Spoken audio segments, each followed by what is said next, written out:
ఐబొమ్మ రవి.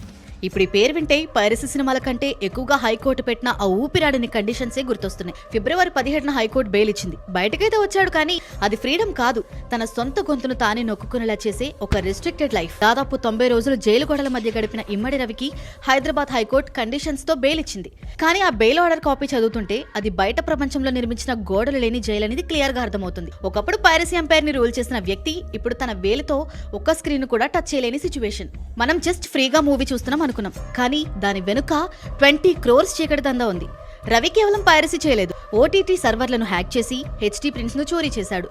మన డేటాను అడ్డం పెట్టుకుని బెట్టింగ్ సైట్స్ నుంచి భారీగా కమిషన్స్ కొట్టేయడమే కాకుండా ఫేక్ ఐడీస్ తో అకౌంట్స్ ఓపెన్ చేశాడు. మన ప్రైవసీ పనంగా పెట్టి అతను క్రియేట్ చేసిన ఆ ఎంపైర్ ఇప్పుడు అతనికే ఉరితాడయింది.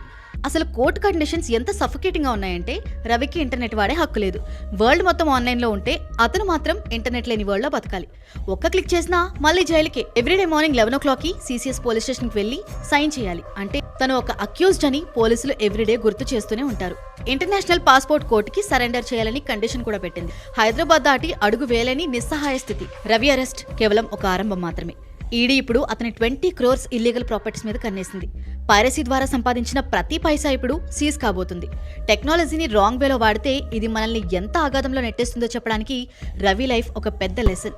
అందుకే అంటున్నా, రవికి వచ్చింది బెయిల్ కాదు, బయట ప్రపంచంలో నిర్మించిన ఒక ఇన్విజిబుల్ జైలు. చేతిలో ఫోనున్నా వాడలేడు, కళ్ళ ముందు ప్రపంచమున్నా తిరగలేడు. తన సొంత గొంతును తానే నొక్కుకుంటున్నట్టు చేసే ఈ సఫికేటింగ్ లైఫ్ జైలు గదుల కంటే భయంకరంగా ఉండబోతుందా? మీ ఒపీనియన్ ఏంటి? Comment below.